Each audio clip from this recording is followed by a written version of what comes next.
It's the OCG Fam Show. We all know that you can use carbonated water to help with alkalinity issues, but can you use it to help even if you don't have alkalinity issues? Let's talk about it. Hey there, Bob from Wisconsin Gardener. Welcome to the OCG Fam Show to you, my YouTube buddies. What's going on? How's everybody doing? Put in the comments. Let's talk about it.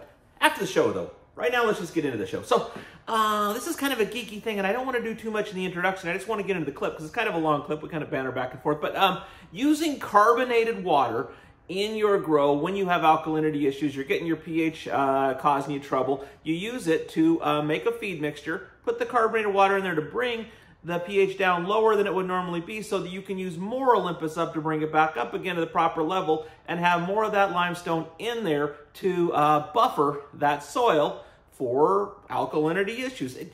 Look up alkalinity and carbonated water along with OCG Fam Show and find some episodes. There's a bunch of episodes about it if you want to research it. But for those of you that know what we're talking about here, I just want to get into this because someone asked, and it was a great question, you know, that works really well doing that if you have alkalinity issues, but if you don't have alkalinity issues, can you use that still as a performance advantage to get more of that limestone in there? Will that help? And it's an interesting clip. We kind of go back and forth a little bit just talking and stuff, so you got to kind of bear with that. But there's some good information in this clip. Please watch it, and I'll talk to you after. Rodney M. is the only reason you'd use the Olympus Up in carbonated water when you have high pH issues in your soil. If you are not having a problem with that, is it bad to do that at all? Or would you even a seemingly fine run benefit from, I've lost the trail with the words here, but I'm going to keep just saying them, from the use of this once or more? I recall when he first mentioned it to his fellow, and then this thing happened, but she was with the thing, and I said to her, what? And she said... Then she got in, and we drove down the road, and then there were 6 of them. And there was donuts! I recall when he first mentioned it to fellow coworkers, they were... So he works at a store. Okay. We were chatting. So this has been brought up. A couple of his fellow coworkers applied it, saw some pretty impressive things. Were you listening to the dude's story? Huh? No, were you listening? It's like you wandered in like a child.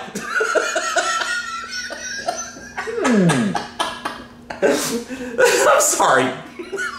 I'm sorry, I interrupted. So you know what this question means, and you can just say it. I think so. So basically, it had been brought up. Somebody, his coworkers tried this without having low pH issues in the soil. And they came back with, holy heck, you should see the release rate of the nutrition when you do this. So I think that's where the question really lies. It's a way is this a way to feed a Bloom chaos situation?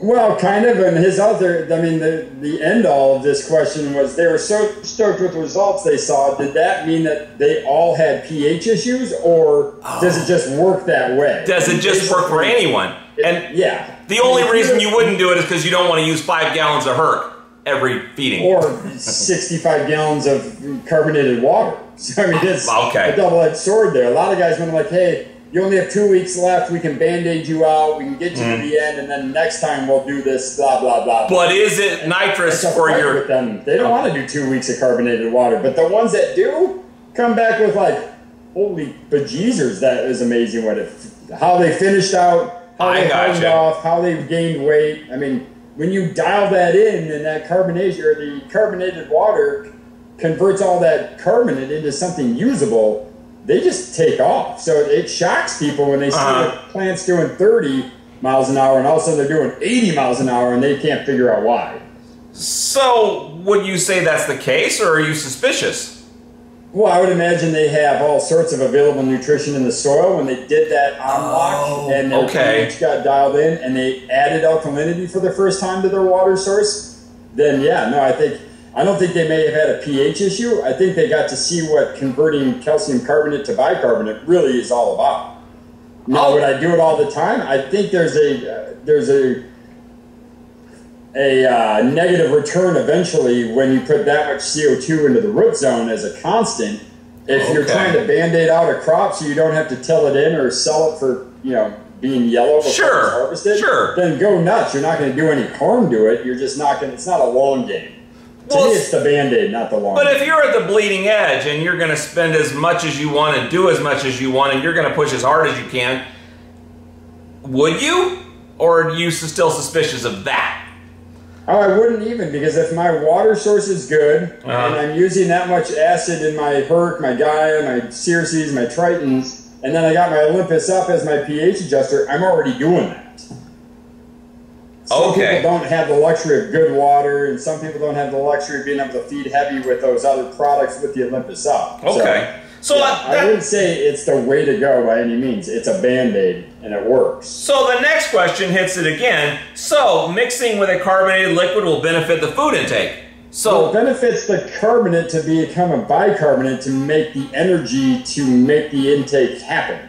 So if you are naturally have all that carbonate built into the soil and you're feeding them with 6-1 water or nutrition, it's releasing all of that carbonate into a bicarbonate the same way carbonated water would. The only difference is it's 0.3 pH less than 6.4 with carbonated water. So you put nitrous oxide on your Honda Civic, but not on your Bugatti Veyron.